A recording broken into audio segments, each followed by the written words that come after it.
Opportunity समझते हुए उन्होंने इस इंडस्ट्री में और इस बिजनेस में अपना नाम बनाया है। तो इसके लिए आप सभी लोगों के वेविंग ऑफ द हैंड से तालियां बजा देंगे। ऑफ कोर्स आप म्यूट में हैं, तो वेविंग ऑफ द हैंड्स में जितने भी लोगों का वीडियोस ऑन है तो इस तरीके से आप कर सकते हैं, वेविंग ऑफ द हैंड्स। तो we would like to now welcome the first speaker on the first women special, none other than Shilpa Parmar from Pune, Maharashtra. She is a triple crown ambassador in SHPL.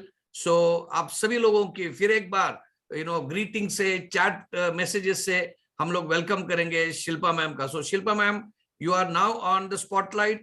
The screen is yours. Warm welcome and hearty congratulations for being the first speaker. Thank you so much, sir. My name is Shilpa Parmar from Pune. दोस्तों, already जन्मभूमि मेरी राजस्थान की है, लेकिन कर्म भूमि मेरी महाराष्ट्र है। तो महाराष्ट्र धरती को मैं कोटि कोटि प्रणाम करती हूँ। और सबसे पहले मैं थैंक्स करना चाहती हूँ परमपिता परमात्मा को और माता रानी को, कि जिनकी वजह से आज ये मौका मिला है। और हमारी पूरी SHPL की पूरी मैनेजमेंट टीम को और स्टैन सर को स्पेशली थैंक्स करना चाहती हूँ, कि जिन्होंने लेडीज लोगों के लिए एक सुनहरा मौका हम लोगों को दिया है। हर लेडीज की अपनी कहानी होती है दोस्तों, हर लेडीज की अपनी कहानी होती है। बहुत सारे लोगों की कहानी स्टेज पे आती है और बहुत सारे लोगों की कहानी अंदर ही रह जाती है। न तो दोस्तों आज मैं तुम्हें कोई सिखाने के लिए आई हूँ, न मैं कुछ भी, मैं सिर्फ अपनी लाइफ के कोई पल है जो मैं आपके साथ शेयर करना चाहती हूँ दोस्तों। क्योंकि बहुत सारी लेडीज है जो बोलती है कि मैं नहीं कर सकती हूँ, मेरा ये प्रॉब्लम है, मेरा वो प्रॉब्लम है। लेकिन आज मैं आपको बताना चाहती हूँ कि वाकई में लेडीज में वो पावर होता है जो वो चाहे वो कर सकती है। क्योंकि हमारे बहुत, आज हमारा सबसे पहले अष्टमी की, सारे लोगों को अष्टमी की शुभेच्छा। क्योंकि आज अष्टमी के दिन लेडीज लेडीज यानी हमारी माता जो अम्बे माँ हो, सरस्वती माँ हो, वो भी एक लेडीज थी। जहां पे आज बहुत सालों से, हम जब से हम पैदा हुए तब से हम देख रहे हैं कि माताओं को पूजा जाता है। लेकिन हम भगवान के मंदिर में पूजा करते हैं, लेकिन बहुत सारे घरों में ऐसे लेडीजों का अपमान भी होता है। और बहुत सारे लेडीज एक पैदा होते ही, एक जब लेडीज पैदा होती है एक लड़की के रूप में, तब उसके साथ क्या होता है, कैसा होता है, वो अपना सफर कैसे निकालती है और कैसे इस स्टेज तक। दोस्तों ऐसा नहीं कि कोट टाई पहनने वाली बोल सकते हैं या कोई अच्छा बोल सकता है, लेकिन मैं ऐसी नहीं थी। मेरी लाइफ की कुछ बातें मैं आपके साथ शेयर करना चाहती हूँ कि मेरी लाइफ कहां से शुरू हुई और मैं कहां तक पहुंची, तो मैं आपके साथ शेयर करना चाहती हूँ। जैसे मैंने आपको बताया कि मैं राजस्थान के रहने वाली, राजस्थान में आपका माउंट आबू का नाम सुना होगा।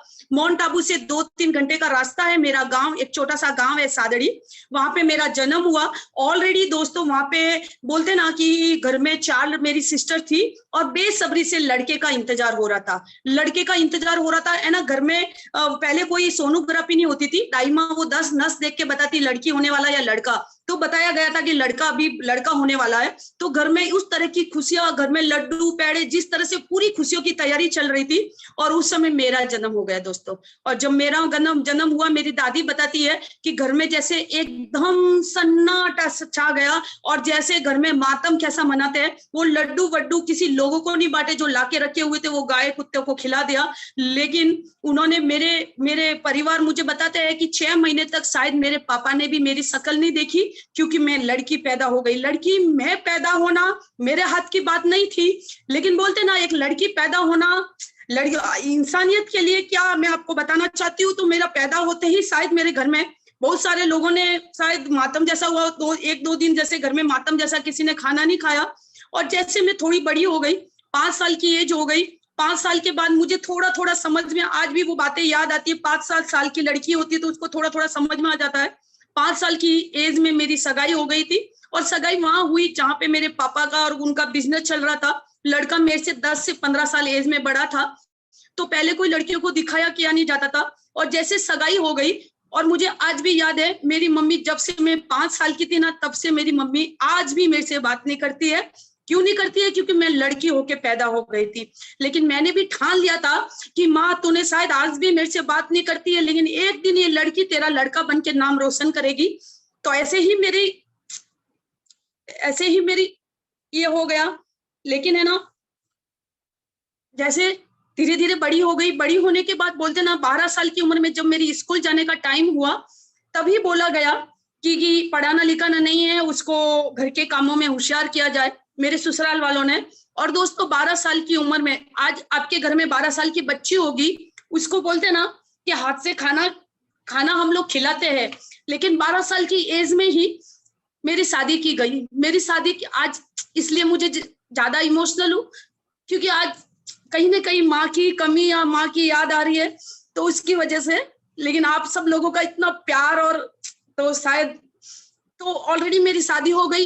शादी होने के बाद मेरे को जैसे ही शादी करके ससुराल गई, और ससुराल जाने के बाद बोलते ना लड़कियों को सिखाया नहीं जाता है। आज बच्ची थी, लेकिन उस समय मुझे आज भी याद है, आते समय सिर्फ मेरे पापा ने एक ही बात बोली थी, माँ तो शायद बात नहीं करती थी, लेकिन एक ही बात बोली थी कि दुख है सुख है, तेरा ससुराल तेरा है, अभी जिस घर से तेरी डोली जा रही है, कभी भी जिंदगी में कितना भी परेशानी हो, मुड़ के वापस आना मत। कुछ भी हो जाए, बोलते ना जिस घर से डोली जा रही है उस घर से तेरी अर्थी आ जाए, लेकिन तू लौट के कभी, कितना भी दुख हो जाए, तू लौट के कभी वापस खुशी से आना, लेकिन ऐसे मत आना। तो ऑलरेडी मैं शादी करके ससुराल चली गई, और लड़कियों को सिखाया नहीं जाता है, वो अपने रंग में, जैसा नया लोग, नए परिवार, सब कुछ होता है, लेकिन एक लेडीज है ना, उसके रंग में ढलना शुरू हो जाती है, कैसे भी अपना एडजस्टमेंट कर लेती है लाइफ का, करने लग गई। और 12 साल की उम्र में मेरी शादी हुई, और 13 साल में मैं माँ बन चुकी थी। 13 साल में है ना, मुझे खुद को भी नहीं मालूम था, मैं खुद एक बच्ची थी, लेकिन 13 साल की उम्र मेरी और मेरी बेटी का बीच में 13 साल का ही गैप है ना। आज मैं देखो तो मैं भी उस समय बच्ची थी, लेकिन मेरे को बेटी हो गई। बेटी होने के बाद हस्बैंड का बिजनेस, उन्होंने सूरत में एक साड़ी का मिल डाला, तो उधर कम से कम 8-10 नौकर चाकर थे, तो घर में रोटी बनाने का तकलीफ होता था। तो मुझे उस समय, मैं हाउस वाइफ थी, मुझे तो दुनिया समाज कुछ भी नहीं मालूम था। मुझे सूरत लेके गए, और वही 8-10 लोगों का घर में बस एक ही काम था, रोटी है ना। सब्जी भी मैं कभी घर से बाहर लेने को नहीं गई, हस्बैंड ला के देते थे, क्योंकि बाहर मुझे मार्केट में घूम जाती थी, या मुझे कुछ मालूम नहीं चलता था एरिया या जो भी, तो मुझे खाना भी, यानी ये समझ लो सब्जियां भी घर पे लाके देते थे नौकर चाकर, और बाकी मैं घर में खाना बना दी थी घर में।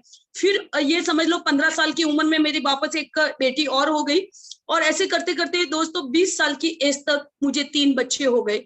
और जैसे मेरा बेटा हुआ, बेटा होते ही मेरे बिजनेस, हस्बैंड के बिजनेस में एक वर्किंग पार्टनर था, वो अपना बिजनेस संभाला नहीं जा रहा था, तो उसने वर्किंग पार्टनर डाला बिजनेस में। उसने क्या मालूम क्या गबोड़ा ऐसे किए, है ना, बिजनेस एकदम डेप्थ में जीरो पे आ गया। और जीरो पे आया तो बैंक का नोटिस आया, आपको घर दुकान जो भी है खाली करना पड़ेगा। तो उस समय हस्बैंड ने बोला कि अभी क्या करें, अभी हमारे पास कोई रास्ता नहीं। तो एक लेडीज क्या करती है, जब हस्बैंड में प्रॉब्लम आती है तो वो एक ही बोलती है, तुम टेंशन मत करो, सब अच्छा हो जाएगा, तुम टेंशन मत करो, एक अच्छा हो जाएगा। तो वैसे ही मैंने अपने हस्बैंड को बोला, आप टेंशन मत करो, कुछ ना कुछ अच्छा हो जाएगा, भगवान रास्ता निकालेगा। तो उन्होंने बोला कि मेरी तो हिम्मत नहीं होती है घर पे फोन करने का, तू फोन कर। मैंने मेरे सास ससुर को फोन किया कि भाई हम लोग है ना, मेरा अभी उस समय 15 दिन का ही मेरा बेटा था, तो मैंने उनको बोला हम लोग राजस्थान आ रहे हैं, ऐसे ऐसे बिजनेस में लॉस चला गया, और मैं अभी घर बार हमें खाली करना। तो उन्होंने एक ही जवाब दिया कि तुम्हारा हिस्सा तुम्हें मिल चुका है, अगर तुमने अभी खोया है और पैसा अगर तुमने ये कर दिया है, तो अभी यहाँ पे आने की जरूरत नहीं, तुम्हारा हिस्सा तुम्हें मिल गया। दोस्तों जब हम बिजनेस कर रहे थे तो सब लोगों का साथ में था, हमने अकेले कभी नहीं रखा, लेकिन जब नुकसान गया तो उन्होंने ये जवाब दे दिया। तो मैंने कहा कोई बात नहीं।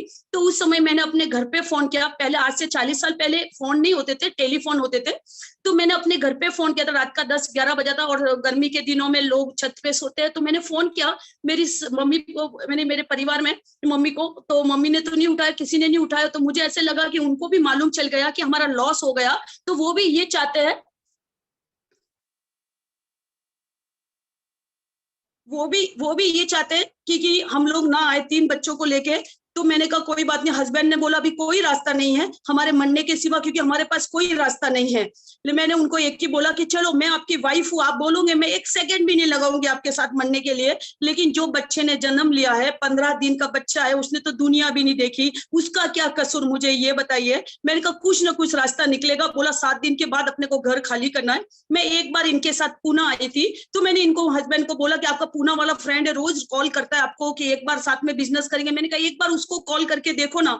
तो उन्होंने कॉल किया, पूना में पद्मावती नगर, जब पूना के बहुत सारे लोग यहाँ बैठे हैं तो उनको मालूम है पद्मावती नगर, वहां पे केके मार्केट है, उनके ऊपर ही उनका रहने का था। तो उनको फोन किया कि अभी यार ये हो गया और हम लोग बिजनेस हमारा ये हो गया। तो उनको ये नहीं मालूम था कि वाकई में हम सारे बर्बाद हो चुके हैं। तो उन्होंने बोला कोई बात नहीं यार, तू आजा, यहाँ पे देखेंगे क्या करना है। तो हम लोगों ने सब्जी की ट्रक में डाल के, जो हमारा थोड़ा बहुत घर का सामान था हम लेके, सब्जी की ट्रक जो पूना से, सूरत से पूना आती है, हमने उसमें, क्योंकि इतना हमारे पास पैसा नहीं था, हम उसमें सामान डाल के हम आए। आने के बाद 6-7 दिन हम उनके घर पे रहे और 8वें दिन उन्होंने बोलना शुरू कर दिया कि घर छोटा पड़ रहा है, बच्चों के एग्जाम आ रहे हैं। दोस्तों बोलते ना कि समझदार को इशारा काफी होता है, हमें कुछ बोलने की जरूरत नहीं होती है। और मुझे उसका इशारा समझ में आ चुका था कि वो ये चाहते हैं कि हम लोग यहाँ से जाए। तो हस्बैंड और डॉक्टर ने मुझे ये बोला था कि आपके हस्बैंड को और ज्यादा टेंशन दिया तो वो डिप्रेशन में आ जाएंगे, और मेरे पास तो कुछ था नहीं। मैंने हस्बैंड को एक ही बोला, आप टेंशन मत करो, सब कुछ अच्छा होगा। बोला क्या अच्छा होगा, अभी हम लोग कहाँ जाएंगे। मैंने कहा तुम टेंशन, बोलते ना कि लेडीज लोगों को जब मुसीबत आती है तो उसको सिखाया नहीं जाता है, वो माँ के पेट में ही सब कुछ सीख के आती है। तो मैंने उनको एक मंगलसूत्र लेडीज क्यों पहनती है मालूम है, लंबे सुहाग के लिए। जब मेरा सुहागी टेंशन में था तो मैंने उनको बोला, मैंने कहा कोई बात नहीं, हमने एक छोटा सा रूम है ना 5x5 का एक रूम लिया हमने, एकदम रूरल एरिया में। और वहां पे हमने जैसे तैसे बच्चों को हस्बैंड लेके बैठते थे, और मैंने वो 5-10 हजार से घर घर जाके साड़ी बेचना शुरू किया। मेरे को बालाजी नगर पद्मावती में सारे लोग जानते हैं कि मैंने लोगों के घर पे बर्तन भी साफ किया, लेकिन कभी जिंदगी में किसी के आगे हाथ नहीं फैलाया। मैंने हस्बैंड को बोला आप टेंशन मत करो, शाम तक कैसे भी करके मैं गुजारा लेके आऊंगी। मैं जैसे तैसे अपना काम करके साड़ियां ऐसे करती थी, करते करते वहां पे ठीक होने लगा। फिर मुझे ऐसे लगा कि यार एक रूम और किचन लिया मैंने, और बच्चों को, मेरी बच्चों को पूना में रविवार पेट में हिंदी स्कूल है, वहां पे मैंने 2 लड़की को मैंने हिंदी स्कूल में डाल दिया। और जैसे जैसे मैं अपना गुजारा करने लगी, फिर ऐसे लगा कि यार बिजनेस को थोड़ा बहुत बढ़ाना चाहिए। तो मेरे पास पैसे नहीं होते थे क्योंकि मैं उसी में रोलिंग करती थी, घर का खर्चा भी निकालती थी। तो फिर मैंने उनको बोला कि अभी कुछ तो करना चाहिए। तो मेरे हस्बैंड को, वो तो डिप्रेशन में, वो कुछ उनकी हिम्मत ही टूट चुकी थी बिजनेस में लॉस जाने के बाद कि वो कुछ लाइफ में आगे कदम बढ़ाए। तो मैंने उनको बोला, मैंने कहा तुम हमेशा एक ही बोलती, तुम टेंशन मत करो। तुम, मुझे खुद को मालूम नहीं था कि मैं शाम तक इतना पैसा लेके आ पाऊंगी घर पे कि मेरे बच्चों को मैं खाना दे पाऊं। हमने बहुत सारी रातें जो वड़ा पाव खा के गुजारा, या बहुत सारी रातें हमने खाया नहीं होगा। तो वो मैंने कहा जैसे तैसे हम लोग गुजारा करते थे। फिर एक लेडीज है ना, एक आदमी में जब मुसीबत आती है ना, वो कहीं भी कमा के खा सकता है, रात को 2 बजे भी घर से बाहर निकल सकता है। लेकिन एक लेडीज में जब मुसीबत आती है, अगर मैं किसी को सपोर्ट के लिए, हेल्प के लिए भी, अगर ब्याज से पैसा लेने के लिए, तो बोल देना कि अगर जिसके पास जॉब है वो कहीं जाके जॉब, बोलते ना एजुकेशन है, वो जाके जॉब करता है। जिसके पास पैसा है वो कहीं जाके बिजनेस कर सकता है। मेरे पास तो कुछ भी नहीं था। मैं अगर किसी से सपोर्ट मांगती तो बोलते ना, जब जिस लेडी को, या तो वो किसी की शिकार बनती है या खुद खुशी करती है जब लेडीज में मुसीबत आता है तो। लेकिन भगवान माता रानी का थैंक यू बोलती हूँ कि मुझे वो हिम्मत और शक्ति दी कि मैंने अपनी लाइफ की फाइट की। मैंने उस समय लोगों से 5%-10% से पैसा लेके मैंने गुरुवार पेट में कर्जे के लेके दुकान करना शुरू कर दिया। मेरा बैंटेक ज्वेलरी का, और मैंने दुकान कर दिया। मैंने दुकान किया था कि मेरा प्रॉब्लम सॉल्व होए, लेकिन क्या हो रहा था, मैं कमा रही थी, वो सिर्फ कर्जे में ही जाता जा रहा था। तो फिर है ना, ससुराल से ऐसे 2-4 साल हो चुका था। फिर ससुराल से फोन आया कि तुम गांव आ जाओ। तो मैंने कहा अचानक इन्होंने गांव आने को कैसे बोल दिया। तो बोले मेरे दादिया ससुर जी ने, मेरे हस्बैंड के नाम की एक दुकान थी हमारी 1 करोड़ की, आज से 20 साल पहले। तो वो दुकान हमारे हस्बैंड के नाम की करके चले गए। तो वो दुकान की वजह से मेरे ससुराल वालों ने बोला तुम गाँव में आ जाओ। तो मेरे हस्बैंड ने बोला कि चलो, अपने को गाँव से फोन आया, अपन गाँव चलते हैं। तो ऐसे भी यहाँ पे कोई इतनी अच्छी स्थिति नहीं थी, कर्जे में चल रही थी। तो मैंने चलो गांव तो चलने को मैं राजी हूँ, आप बोलोगे मैं अभी चलने को राजी हूँ, लेकिन मेरी एक ही शर्त है कि मैं अपनी बेटियों को पढ़ाऊंगी। तो उन्होंने बोला नहीं, हमारे समाज में बेटियों को पढ़ाया नहीं जाता है। मैंने कहा देखो, मुझे बालिका वधू बनाया, आज हमारे में मुसीबत पड़ी तो शायद कोई भी हमारे साथ में नहीं आया, प्लीज आप मेरी बेटियों को मैं पढ़ाऊंगी। तो उन्होंने बोला नहीं, अगर तुम्हें आना है तो आओ, नहीं तो मैं चला जाता हूँ। मैंने उनको बहुत मन्नत की कि मैं कभी आपसे 1 रुपया नहीं, लेकिन आप हमें छोड़ के मत जाओ खाली। तो उन्होंने बोला कि नहीं, और उसी दिन मैंने डिसीजन लिया कि मेरी बेटियों की लाइफ के लिए कुछ भी हो जाएगा, मैं पूना में मेरी बेटियों को पढ़ाऊंगी। और एक दिन ऐसा समय आया कि हस्बैंड भी साथ छोड़ के चला गया। उन्होंने 6 महीने तक मेरी राह देखी। उन्होंने बोला आ जाओ, नहीं तो मैं शादी करता हूँ। मैंने कहा मैं आने को आज भी राजी हूँ, लेकिन मेरी एक की शर्त है कि मेरी बेटियों को मैं पढ़ाऊंगी। और बालिका वधू, मेरी बेटियों की शादी में आप सोचो कि अभी इस उम्र में कर दे, मैं करने वाली नहीं हूँ, क्योंकि मैंने लाइफ की जो ठोकरें खाई है। तो घर वालों ने, उन्होंने बोला नहीं, और उन्होंने एक ऐसा समय आया कि वो भी छोड़ के चले गए। लेकिन उस समय बोलते ना दोस्तों, बहुत बहुत मायूस हो चुकी थी कि अभी जिंदगी में कोई रास्ता नहीं, न तो माँ है, न बाप है, न भाई है, न बहन, न सास, न ससुर, कोई भी नहीं। अकेली पूना जैसी सिटी में, न मुझे कुछ मालूम है, न कुछ भी। आदमी बोलता ना, लोग बोलते कि हस्बैंड कैसा भी हो, लूला हो, लंगड़ा हो, कैसा भी हो, अगर वो घर में बैठा भी रहता ना तो किसी की उंगली नहीं उठती है, लेकिन जब हस्बैंड नहीं होता ना, हम बहुत अच्छे भी रहेंगे ना तो भी हजारों लोगों की उंगलियां उठनी शुरू हो जाती है। और जैसे हस्बैंड निकला, लोगों की बातें होनी शुरू हो चुकी थी, तो भी मैं अपने आप को रोज हिम्मत देती थी कि नहीं शिल्पा, तुझे हारना नहीं है। बहुत टेंशन में बैठी हुई थी कि अभी कोई रास्ता नहीं, लेकिन बोलते ना दोस्तों कि जब घोर अंधेरा होता ना, आप सबकी हर किसी की कहानी होगी और हर किसी में एक समय हमारा ऐसा आता है कि हम थक जाते हैं कि यार अभी तो कुछ अच्छा होने वाला नहीं है, मैं थक चुकी हूँ।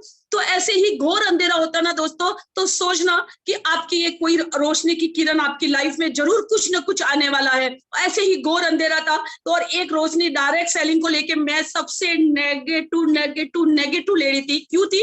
कि मैंने कभी कुछ भी नहीं किया था, लेकिन हमारे एक बाजू में एक लेडी थी, उन्होंने कुछ कंपनी किया, वो कंपनी वाले चले गए, ऐसा वैसा कुछ उसकी कहानी थी, तो उसको रोज आके लोग गाली बोलते, तो मुझे बस वो सुन के नफरत थी। तो कोई भी कंपनी वाला आता तो मैं उसको यही बोलती थी कि यार कोई कंपनी है तो आना मत दुकान पे। तो यानी हमारा नॉलेज ना होना, नेगेटिविटी किसको बोलते, कि कोई चीज का नॉलेज ना होना उसको नेगेटिविटी बोलते। तो मैंने उस लड़के ने बोला बहुत अच्छा प्रोजेक्ट है, ये है। तो मैंने उसको बोला क्या है, तो बोला एक बार सुन लो, देख लो। मैंने ये समझ लो, मैंने कहा नहीं देखना मुझे, तो मुझे कोई इंग्लिश आती नहीं थी, तो मैंने भैया को बोला, मैंने कहा भैया बिजनेस तो ऐसे भी कुछ अच्छा नहीं है, एक बार अपन देख के सुन तो ले। वो उन्होंने कुछ इंग्लिश में सवाल पूछा, तो मुझे आता नहीं, तू मेरे साथ चल।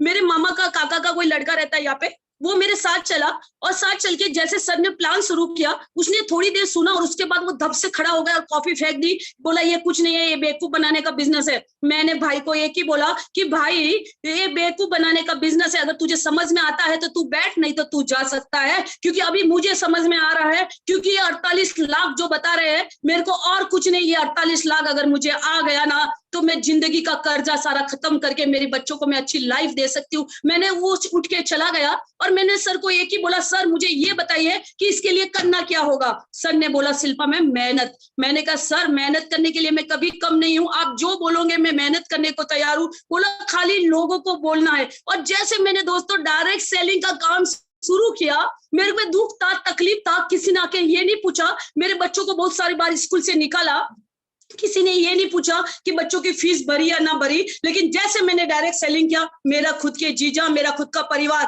की थोड़ी बहुत दुकानदारी चल रही है, ये भी बंद हो जाएगी, कटोरा लेके भीख मांगना पड़ेगा, और इसके अच्छा है कि तुम जो कर रहे हो वो ठीक है, ये कंपनी वाले ऐसा वैसा। लेकिन मैंने कंपनी के ऊपर से नीचे तक पूरी डेप्थ की, जो सुबह से दोपहर तक मैंने उसके सारे सवाल पूछ लिए, क्योंकि मैं एक ऐसी लेडी हूँ, या तो कुछ करती नहीं और करती ना तो पीछे मुड़ के देखती नहीं। मैंने सारे सवाल पूछे और जैसे जैसे मैंने काम करना शुरू कर दिया और एक 6 महीने तक मैंने अपने बिजनेस के थोड़े साइड बाय साइड किया, और धीरे धीरे ये समझ लो कि मैंने अपना बिजनेस धीरे धीरे सारे बिजनेस बंद कर दिए। और दोस्तों आज की तारीख में वही डायरेक्ट सेलिंग से पुणे में जिस मकान में बैठी हुई 50 लाख का मकान है, और अभी मैंने कल आपको मैं रजिस्ट्री भी शेयर कर दूंगी, कल मैंने 1 करोड़ का पुणे में फ्लैट लिया, मेरी बच्चों को अच्छे से अच्छे कॉलेज से पढ़ाया मैंने। आज हिंदी स्कूल से बच्चे, जरूर लाइफ में मैटर नहीं करता कि आपके बच्चे कौन से डोनेशन और कितनी बड़ी स्कूल से पढ़ते हैं, अगर आपके बच्चे में कुछ करने का है तो वो बच्चे कोई भी स्कूल में पढ़ के आगे बढ़ सकते हैं। मेरी बड़ी लड़की ने कंप्यूटर साइंस किया, छोटी लड़की ने सीएस किया, बच्चा मेरा बिजनेस में एक्सपोर्ट के बिजनेस में चला गया।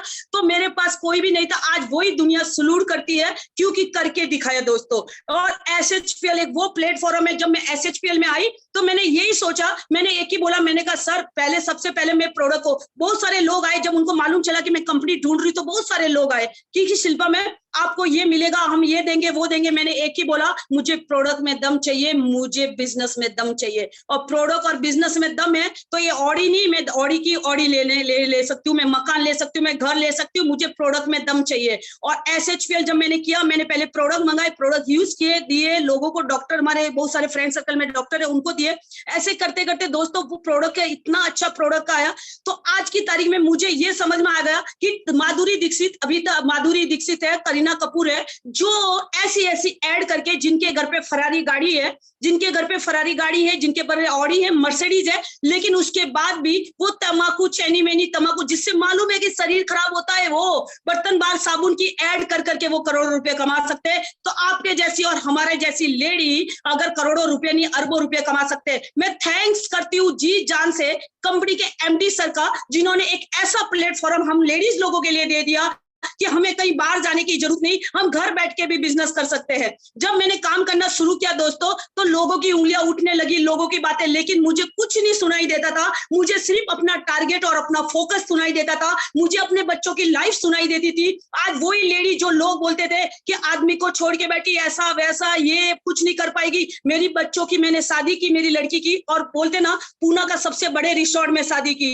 तो आज की तारीख मेरी बच्चों की मैंने लग्जरी लाइफ बनाई, इसी डायरेक्ट सेलिंग के प्लेटफॉर्म से, इसी SHPL की वजह से आज मेरे बच्चे अच्छी लाइफ जी रहे। दोस्त, जो लोग बोलते थे मेंबर बनाने का बिजनेस है, लोग बोलते टोपी पहनाने का बिजनेस है, मैं ये बोलती हूँ ये लोगों को जिंदा करने का बिजनेस है दोस्तों, लोगों को जिंदा करने का बिजनेस है। ये वो प्लेटफॉर्म है, मैं एक ही बात बोलूं, अगर उस दिन मैंने अपने भाई की बात सुनी होती तो, और मेरी गर्दन अगर ऐसी हुई होती तो आज भी मैं उस कर्जे में बैठी रहती और शायद कोई भी आके मुझे नहीं देखता। लेकिन ये प्लेटफॉर्म ने शिल्पा गांव की संतोषी से शिल्पा मैम बना दिया। दोस्तों मैं ऐसी नहीं थी, मैंने जैसे आपको बताया कि मेरी स्टोरी को,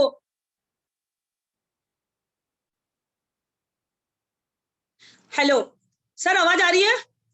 कैसे सारा ही बात करें, तो ऐसी मेरी लाइफ नहीं थी, लेकिन जिंदगी में बोलते ना बहुत सारे अगर आज मैं डायरेक्ट सेलिंग से कम 9 करोड़ से ज्यादा मैंने अगर कमाया, आज सबसे मेरे घर परिवार में किसी के पास ऐसा फ्लैट नहीं होगा, वैसा फ्लैट ले लिया मैंने पूना में।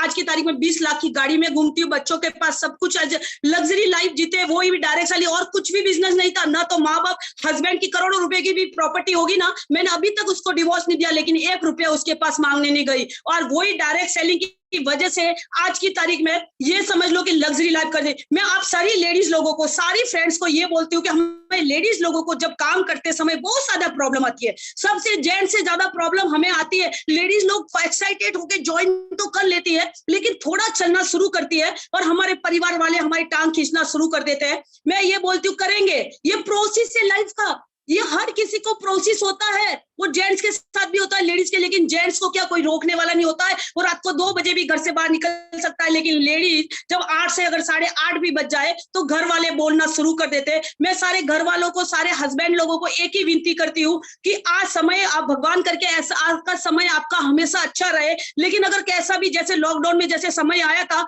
हर किसी को प्रॉब्लम, पैसों की प्रॉब्लम आना शुरू हो गया। अगर आपकी वाइफ एक कदम से कदम मिला के अगर आपके साथ चलेगी तो जिंदगी में बच्चों को आप वो खुशी और वो परिवार दे सकते हो, वो खुशी दे सकते हो, वो एजुकेशन दे सकते हो। तो जो समय आ रहा है उस समय की वजह से हर लेडीज को कुछ न कुछ करना चाहिए। और प्रॉब्लम आएगी दोस्तों, प्रॉब्लम आएगी। आज मैं तुम्हें बोलती हूँ शिल्पा मैम अगर यहाँ तक पहुंची तो ऐसे नहीं कि प्रॉब्लम का फेस नहीं किया, बहुत क्या। 12 साल में घर से बाहर रही हूँ मैं, 2 साल कोल्हापुर रही, सांगली रही, सतारा रही, नागपुर रही, वर्धा रही। मेरे बच्चे भी छोटे छोटे थे, कोई भी घर में संभालने वाला नहीं थी मेरी बेटियों को। वो कभी खाया कभी नहीं खाया, लेकिन बच्चों को एक ही बोला था, बेटा या तो तुझे अच्छी लाइफ चाहिए या माँ चाहिए। अगर अच्छी लाइफ चाहिए तो मुझे उसके लिए काम करना पड़ेगा, और उसके लिए मैं सिर्फ आप लोगों की लाइफ के लिए मुझे भागना पड़ेगा। और मेरे बच्चों आज मेरे को यहाँ तक पहुंचे, और मेरे ड्रीम पूरा करने में सबसे ज्यादा सहयोग मेरे बच्चों का रहा, क्योंकि मेरे बच्चों ने मुझे कभी भी डिस्टर्ब नहीं किया, और कभी भी मेरे बच्चों ने एजुकेशन में हमेशा नंबर 1 रहे, अच्छे से अच्छे कॉलेज से एजुकेशन लिया, और आज की तारीख में लग्जरी लाइफ जी रहा। आज वही परिवार वाला, वही समाज वाला,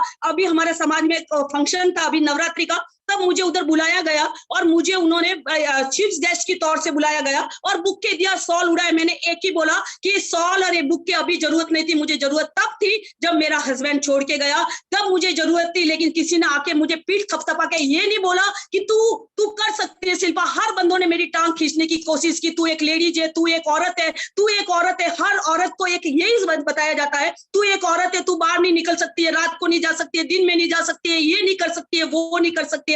मैं आप लोगों से एक ही सवाल पूछना चाहती हूँ, औरत होना गुनाह है? औरत हम कहां से आई? एक देवी जो बात, घर घर में आज देवी की पूजा होती है, घर घर में आप लोग देवी की पूजा करते हो, प्रसाद चढ़ाते हो, तो औरत भी तो एक औरत ही है, वो कहां से आई? मैं आप लोगों से एक ही सवाल पूछती हूँ, औरत में वो पावर होती है, मैं हर लेडीज को एक ही बोलती हूँ, आप लोगों में वो पावर होती है। औरत को सिंदूर से लगा के पैर की बिछिया तक बांधा जाता है, क्योंकि औरत के अंदर वो होता है, आदमी से ज्यादा पावर औरत में होता है। लेकिन उसको बचपन से ये सिखाया जाता है, तू एक औरत है, तू एक औरत है, तू बच्चे पैदा करने के लिए पैदा हुई है, तू एक शादी के लिए, एक माँ बनने के लिए। मैं बोलती हूँ सारे रोल निभाना है, अच्छे खासे रोल निभाना है, माँ भी बनना है, बीवी भी बनना है, माँ सिस्टर भी बनना है, सब बनाना है। जब वो सारे रोल इतने अच्छी तरह से निभा सकती है तो मुझे बताओ, जब वो अपनी खुशी के लिए कुछ करती है तो उसको लोगों को रोका क्यों जाता है? वो उसको आगे बढ़ने के लिए उसको हिम्मत दो, हौसला दो। दोस्तों मैं बताऊं, मुझे किसी ने नहीं, किसी ने हिम्मत हौसला नहीं, लेकिन ये डायरेक्ट सेलिंग में मेरे अपलाइन में विन टू विन हमारे परवेज सर, संजीव सर का thank you so much sir, जो हमें हर समय सिखाया जाता है आगे बढ़ने के लिए। मेरे सारे अपलाइन का मैं थैंक्स करती हूँ, सारे मैनेजमेंट टीम का थैंक यू करती हूँ कि जो हमारे स्टैंड सर ने अभी इतना जबरदस्त सेशन, जो सुबह का प्रोडक्ट का हम काम कर रहे थे, लेकिन हमें कोई प्रॉब्लम आ रही थी कि हम प्रोडक्ट के बारे में लोगों को कैसे समझाएं। अभी बिना डिग्री के भी छोटे मोटे डॉक्टर तो हम भी बन गए, क्योंकि हर चीज सिखाई जाती है। मुझे बताइए दोस्तों, कौन से जॉब में और कौन से बिजनेस में ये सब सिखाया जाता है? कौन सी जॉब है और कौन से बिजनेस में? लेकिन ये प्लेटफॉर्म पे आपको हर चीज सिखाई जाती है, आपको उंगली पकड़ के चलना सिखाया जाता है। यहाँ तक आपको दे सकते हैं, लेकिन चुबाना तो आपको ही पड़ेगा। और मैं कमिटमेंट करती हूँ सर, आज सबके सामने कमिटमेंट करती हूँ, शिल्पा मैम चाहे कभी तेज चली कभी धीरे चली, लेकिन SHPL में वो डंका बजाएगी। और लेडीज लोगों के लिए, ज्यादातर लेडीज लोगों के लिए, मैं आप जहां पे भी बोलो, जहां मीटिंग के लिए बोलो, लेडीज लोगों के लिए मेरा एक ही, अभी मेरा घर गाड़ी बंगला सब कुछ हो गया है, अभी मेरा ड्रीम एक ही है कि 2025 तक मैं अपने जैसी 500 लेडीज जो कुछ करना चाहती है, जिनके ड्रीम है, जिनके सपने, जो अपने बच्चों को अच्छी लाइफ देना चाहती है, उनके साथ मैं लाइफ में आगे बढ़ना चाहती हूँ और उनको मैं लेके जाना चाहती हूँ। तो दोस्तों, मैं आप सब लोगों को एक ही बोलती हूँ कि प्लेटफॉर्म, सर्वश्री प्लेटफॉर्म एक वो प्लेटफॉर्म है जो हर तरह से, आज पेमेंट कभी भी किसी का एक दिन पेमेंट लेट नहीं होता, प्रोडक्ट के हमारे 100% रिजल्ट है, हर तरह से हमारे सब कुछ अच्छा है। तो मैं आप सब लोगों को एक ही विनती करती हूँ कि हमारा जबरदस्त प्लेटफॉर्म है, हम सब मिलकर धमाका करते हैं और घर घर में सर्वश्री पहुंचाते हैं। और सर्वर में अभी उसके बाद मेरे नेक्स्ट जो मेरे सिस्टर आने वाली है, वो भी जबरदस्त रेशमा मैम, जो पूना में धमाका करके रही है। तो और मैं लास्ट में एक ही बात बताती हूँ कि हर इंसान में वो पावर होता है, जो चाहे वो कर सकता है। अगर वो चाहे तो जमीन को, अगर बोलते हैं ना मिट्टी को हाथ दे दे तो राजा का महल बन जाता है, जो अगर भेड़ों के बालों को हाथ दे दे तो राजा की पोशाक बन जाता है। इंसान में और हर लेडीज में वो पावर होती है कि एक बार अगर अपने आप को छू जाए तो उसका पावर 1000 गुना बढ़ जाती है। मैं प्रूफ करना चाहती हूँ, मैं अनाज का वो दाना नहीं जो गोदामों में सड़ने के लिए पैदा हुआ है, मैं अनाज का वो दाना नहीं हूँ जो चक्कियों में पीसा जाता है, मैं अनाज का वो दाना हूँ जो एक बार जमीन में बोने से हजारों हजार से लाखों उत्पन्न होते हैं। Thank you, thank you.